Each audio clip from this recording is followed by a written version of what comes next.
People have come in as Mount Kenya South. The mountain is getting larger. Na tunataka hata nyinyi watu ya Mlima Elgon pia tuungane.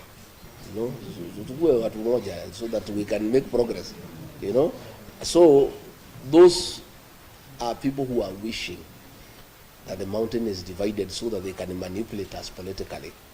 I can assure you they will be sorry, they will be ashamed. The mountain will vote in one basket. To a man, 99% they'll vote in one basket. Hiyo ingine ati kugawanya, you can divide leaders. Those leaders ambaye wanatumika na rais kugawanya watu ya mlima, none of them can go home for Christmas. That tells you.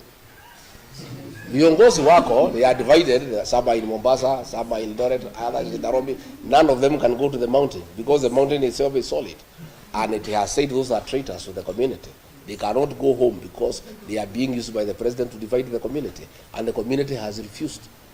I want to ask the people of Western to have unity of purpose, to be one as Western region.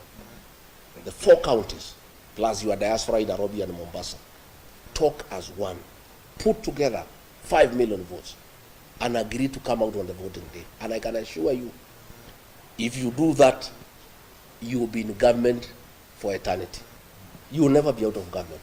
But if you continue being divided, and you continue dealing with national matters through proxy, through a third party, where will you go as a region? And don't you have competent sons and daughters who can lead this region? Why do you need a third party to lead your community? You can just come directly to the national table as the Luya nation and bargain and negotiate your stake in whatever government that will be formed directly without going through a third party.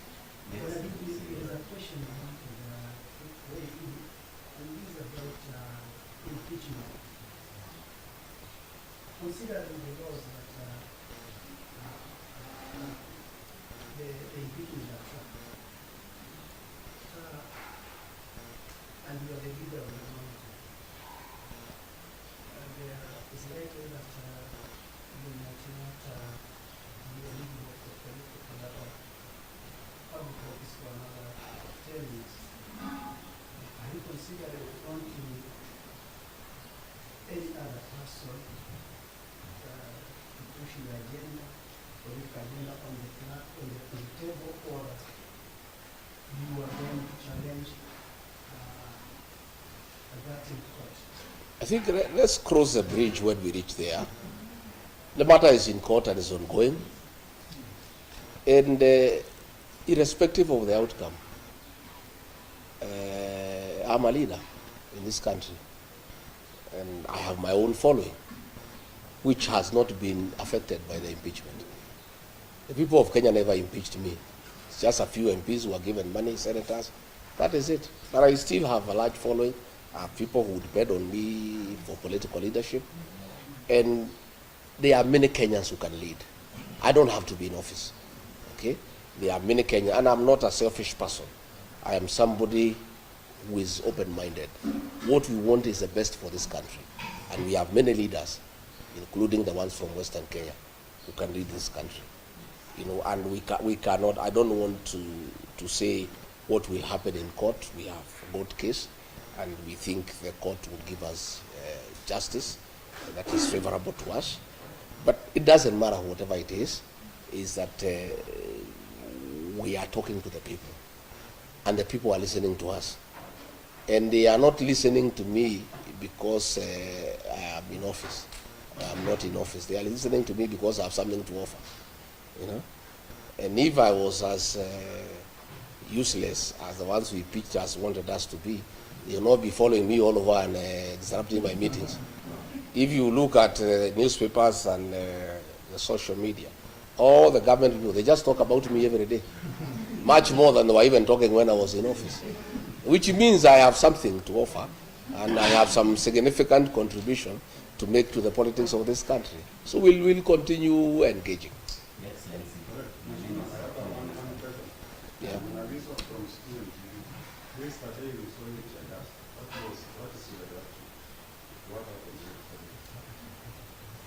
You know, we have a desperate regime that has lost favor with the people of Kenya. Desperate people do desperate things. A police officer threw tear gas at us. The meeting went on, and the people were dealt with by wananchi. You know, wananchi are protecting our meetings. Our wananchi will not allow that kind of nonsense anywhere. So the meeting still went on. Nothing stopped the meeting. These are just desperate people. They have nothing to offer the people of Kenya. There are so many questions, abductions they cannot answer, cost of living they cannot answer, poor economic management they cannot answer. They are left to desperate acts of trying to stop our meetings. In fact, those acts of trying to stop our meetings make the people more agitated by the government, and they become very rebellious. So to us, it's neither here nor there. It's just an act of desperation by a regime that has lost credibility, that has lost legitimacy, that has lost the goodwill of the people of Kenya. And when people are desperate, they are allowed to do desperate things. Excellency, there are those who say that the attacks are planned by the people so that we can put sympathy. Do you want to believe that kind of thing? Do you want to believe anything this government is saying? They say there are no abductions. President said more than 5 times there are no abductions. He seems to have changed his mind and said he is going to stop the abduction. So if he is going to stop the abductions, who was doing them? Do you believe anything these people say? These people will say anything. They are not believable anymore. People are tired of lies, and everything is there. It's on video. People can see what was happening. A fellow was arrested. Last night, the Inspector General of Police ordered that he be released unconditionally because they were behind it, and he's a police officer. But those are desperate acts. They change nothing. They just pick the people more a burden. Based on that, you have been claiming that is after your life. Who else do you think will be after my life? The answer is you all know the answer. I did not add anything more. On that abduction, you had said that Yes. Yes. I said they need to dismantle that unit.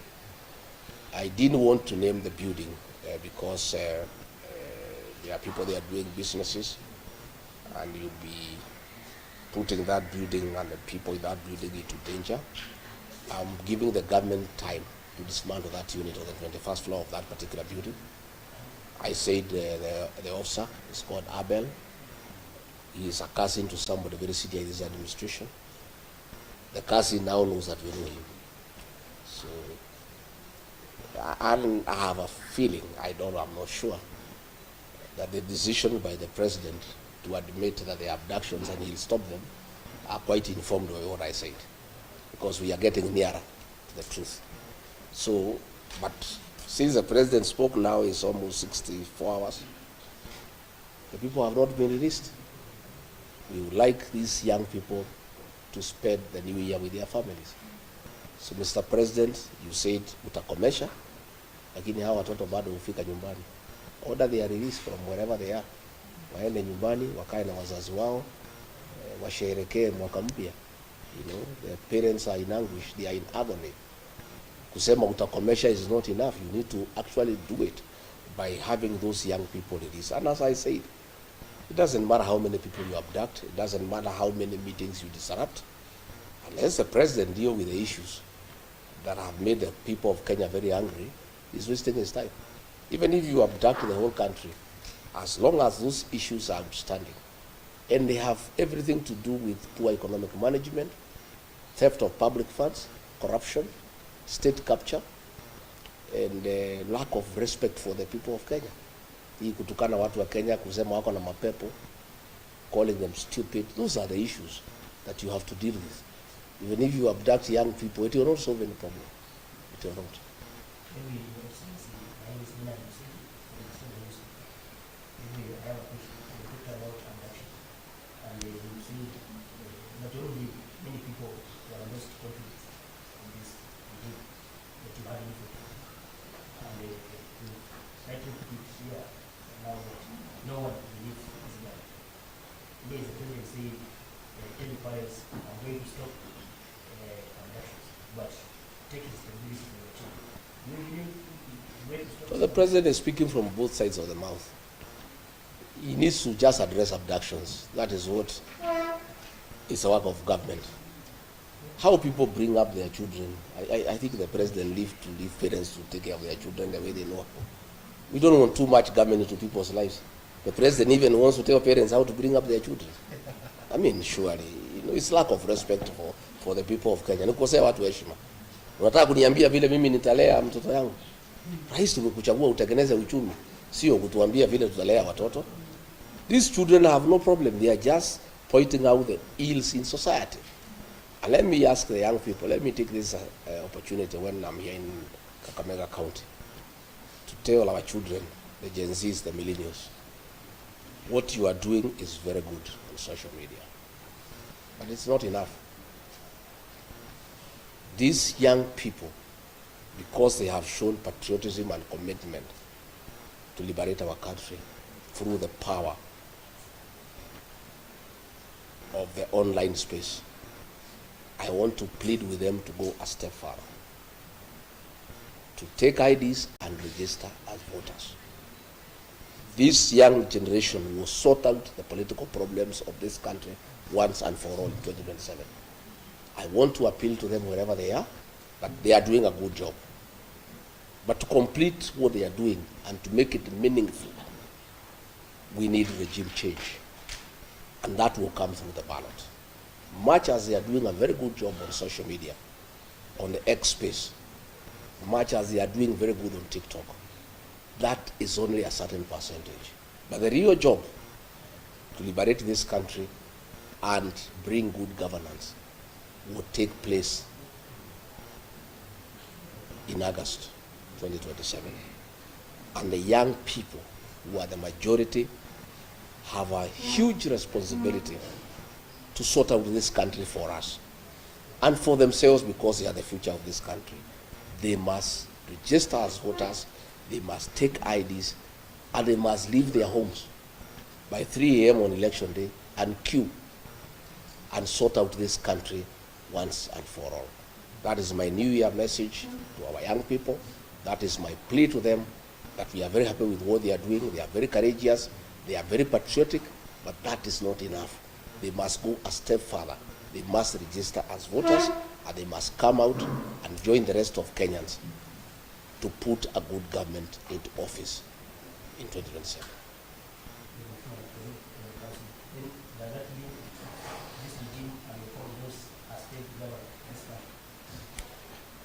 I think you have the answer. If you listen to the people of Kenya, it's an answer I don't need to tell you. You can hear what everybody is saying.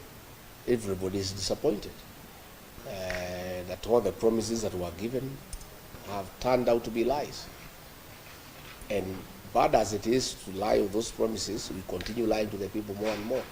You have seen the things that are going on in the health sector. You have seen the housing program. That housing program has nothing to do with houses for the people of Kenya. It's about business. Very senior people in government have shares in a company that is manufacturing cement, steel, and iron sheets.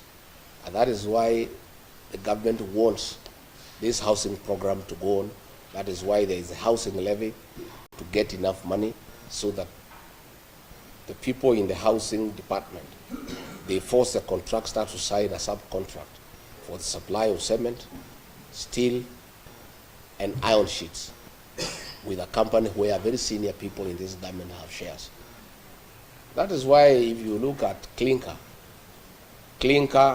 was being imported and cement was retailing at 600 shillings. Because of conflict of interest, senior officials in this administration have shares in a company that is manufacturing clinker. And therefore, they stopped the importation of clinker and said clinker will be manufactured here locally. As a result, the price of cement shot from 600 to 900. That 300 shillings, people in government are having a part of it. So you find decisions are being made, not in the national interest, not in the interest of the country, but because of business interests by people in government. And that is where the housing program is being forced down the throats of Kenya. People are saying we don't want, we can put our own houses. The work of government is not to build houses, is to give services, water, electricity, sewage, roads, security, good business environment. The work of putting up houses is for the private sector. But because of vested interest in the building sector, where people have acquired shares in companies that sell cement, steel, and mabati, the government forces the people of Kenya to give money for that program to continue so that they can continue enriching themselves by doing business in those items that are being used in the housing program. No, I wish to know whether it disturbs you when former President Ruto, the current President, William Ruto, when it comes, and as a result, the allies of the former President, have been brought into government. Does it disturb you? Why would I? Yeah. Why would it disturb me? Since those people came into government, has the prices of unga gone down? Have abduction stopped? Nothing. I'm not disturbed. I'm not even bothered. It's not even. It's a non-issue as far as I'm concerned.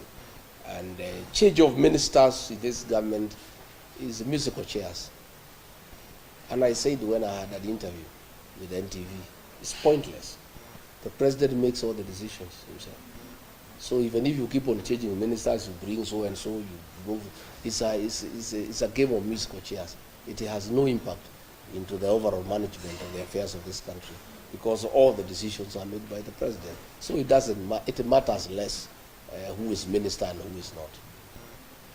Does that mean that also you are for a special president because he also has, his own share? Well, I have not heard President Uhuru Kenyatta says he's interested in leading this country. He's retired. So I don't know how would be overlooking him because he's a retired president. We have not seen him participate in politics. So I don't know how his meeting with President William Ruto would affect leadership or politics in this country. He's a retired president. And as far as I am concerned, a meeting between two leaders is as good. There's nothing wrong with it. What is the relationship after he was elected? We recited who is in to raise the fund. I have asked you whether you want to believe anything that has been said by this government. I don't want to dignify such ridiculous accusations by way of an answer. Uhuru is our son, and he's our leader back at home, and we respect him for the work he has done for this country, and we continue respecting him for what he did for this country. I want to ask this question because completely, when you took over, the Kenya Kwanza government took over, you're on the record defending the government that you inherited in Kofa. So that's why the government was unable to carry out some development projects. So are you defending the government out of ignorance or because that time? I was defending because that is the situation that was presented then. But 1 year down the line, I found we had lost focus, and we were doing things that are not a priority to the people of Kenya because of state capture. The housing program, for example, the changing of the university model, a model that was working, the doing away with the NHIF and bringing a new system called SHIF, when there is no proper interrogation of how it can work. So I was defending because we came in having certain intentions to right what we thought was wrong. But along the way, I found that most of the things that we were doing were not in national interest. And I started saying no. And that is when I started having a problem with the president by saying, no, this is not right. Let's listen to the people of Kenya. The finance bill, Kenyans are opposed to it. I just came, I was listening to the people, and saying this is what the people are saying. And that is where we started having disagreements because I was insisting that we must listen to the people of Kenya and follow what they are saying. Namshukran Mheshimiwa Gachagua, naitwa Sajida Jabon kutoka Mobile Radio hapa Kakamega. Swali langu litahusiana kwamba tangu ulipoweza kubadilika madarakani na mwenzio naibu wa rais wa sasa Profesa Kithure Kindiki akaweza kuteuliwa kama naibu rais, je, mlikuwa na mahusiano mazuri sana? Je, uhusiano huo ungalipo baina yako na Mheshimiwa Rigathi Gachagua? Swali la kwanza. Swali la pili, alipoteuliwa siku ya kuapisha pale KICC, Rais William Ruto alisikika akisema kwamba hakuwa na yule msaidizi wa kumsaidia kuweza kuelimisha Wakenya kuhusiana na miradi ya serikali. Tayari ushataja baadhi ya ajenda za serikali ya Kenya Kwanza. Je, kuweza kujua kuhusiana na miradi hii na baadaye tukapata sakata mbalimbali kama vile Adani, ni kipi ambacho ulikijua ambacho Wakenya hawakujua? Yes, I heard the president say that he was lonely at the presidency because there was nobody helping him to defend government programs. That is true. I was unable to defend most of them because I could not defend theft and corruption. I could not defend Adani. So I was unable to talk about the housing program because when I listened to the people of Kenya, they didn't think it's a priority. I was unable to defend the migration from NHIF to SHIF because it's not working out well for the people of Kenya. Why I could not do it is because I was elected. I was not answerable to President William Ruto. I was answerable to the people of Kenya. So anything that the people of Kenya had a problem with, ordinarily when you are elected, you don't fight your own bosses, the people who elected you. Ndio mimi nikashindwa kwenda kutetea hizo miradi. But the person the president chose to occupy that office can defend anything because yeye ni mfanyikazi wa rais. Yeye si mfanyikazi ya raia, hajachaguliwa na mtu yeyote. Yeye ni mfanyikazi wa Rais William Ruto. So akiambiwa kwenda sema Adani ni mzuri, anaenda anasema Adani ni mzuri. Shifu ni mzuri, Shifu ni mzuri. Hii ni abduction, hakuna abduction, anasema hakuna abduction. But mimi, when I was still in office, nikiwa Mombasa, I castigated abductions and extrajudicial killings because I was elected by people. When you are elected by people, you must think about them and what they think about what you say and what you do. And that is the difference between an elected deputy president and an appointed one. And that is why the framers of our constitution, made it possible for a deputy president to be elected so that he can be talking for the people and can tell the president, no, this is wrong. But the situation we are having now, there is no difference between the president and the deputy. They are one and the same. So that was the situation. And I really asked the president to forgive me. I couldn't. I was elected, so I couldn't defend corruption. I couldn't defend things that are against the people of Kenya. There was no way I could do it. But it is not because I'm a bad person, but it's because I was elected. And once you are elected, you must respect the people who have given you the job. Mwisho kabisa, kuna hili swala ambalo wanasema kwamba kuna baadhi ya viongozi wanasema kwamba ni wakati sasa uweze kuketi chini na kunyamaza ili kuweza kuzuia baadhi ya mashambulizi ambayo yanatokea kwa sasa. Na kauli ya mwisho pia nitakuuliza kuhusiana na kuna mpango wa serikali kuweza kuleta ile vaccination ya mifugo mwaka ujao. Kauli yako.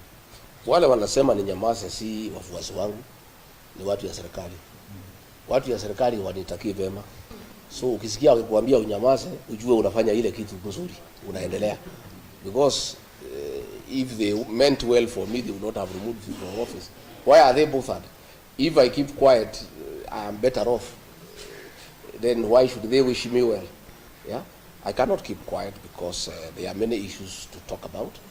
We cannot keep quiet when the people of Kenya are suffering, when our children are being abducted, when people are being overtaxed. We must speak because we are leaders.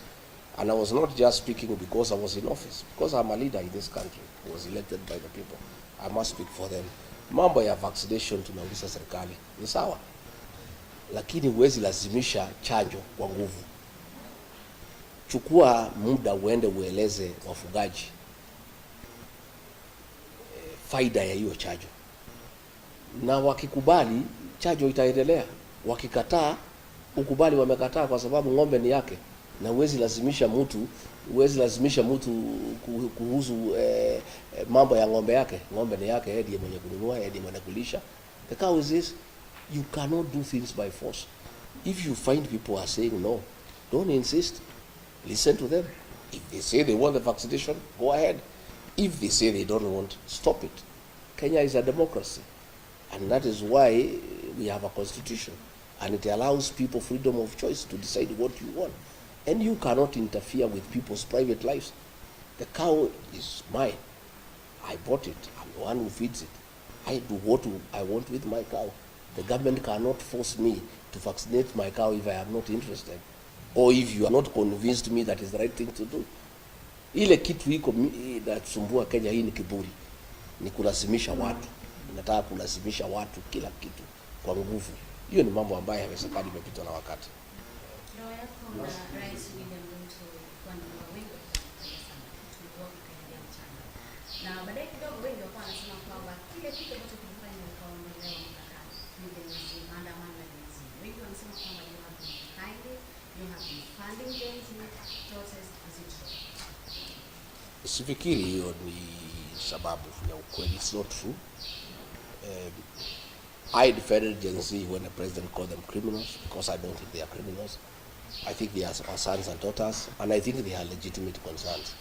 The fact that I defended them does not mean that I sponsored them or funded them, or I'm their leader. And by the way, I wouldn't mind being their leader.